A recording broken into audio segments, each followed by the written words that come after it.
शहापूर सेवा मतदारसंघातून प्रकाश वरकुटे यांचा दणदणीत विजय। 44 मते मिळवत 25 मतांच्या फरकाने वरकुटे विजयी। विद्याताई वेखंडे यांना 19 मते तर अनिल निचिते यांना 1 मत, 3 मते बाद। सहकार पॅनलचा विजय, परिवर्तन पॅनलचा पराभव। ठाणे पालघर जिल्हा मध्यवर्ती सहकारी बँक निवडणुकीत शहापूर सेवा मतदारसंघातून सहकार पॅनलचे उमेदवार प्रकाश नारायण वरकुटे यांनी दणदणीत विजय मिळवला आहे।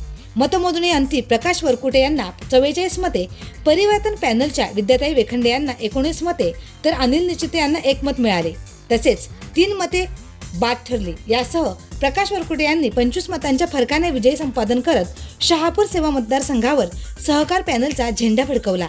या निकालामुळे शहापुरातील सहकार राजकारणात सहकार पॅनलचे वर्चस्व पुन्हा एकदा अधोरेखित झाले असून परिवर्तन पॅनलला पराभवाचा सामना करावा लागला। निकाल जाहीर होताच सहकार पॅनलच्या कार्यकर्त्यांनी जल्लोष करत विजयी उमेदवाराचे अभिनंदन केले। शहापूर तालुक्यात या निकालाची जोरदार चर्चा आता सुरू आहे। शहापूर सेवा मतदारसंघातून प्रकाश वरकुटे यांचा दणदणीत विजय। 44 मते मिळवत 25 मतांच्या फरकाने वरकुटे विजयी। सहकार पॅनलचा विजय, परिवर्तन पॅनलचा पराभव। विद्याताई वेखंडे यांना 19 मते तर अनिल निचिते यांना 1 मत, 3 मते बाद।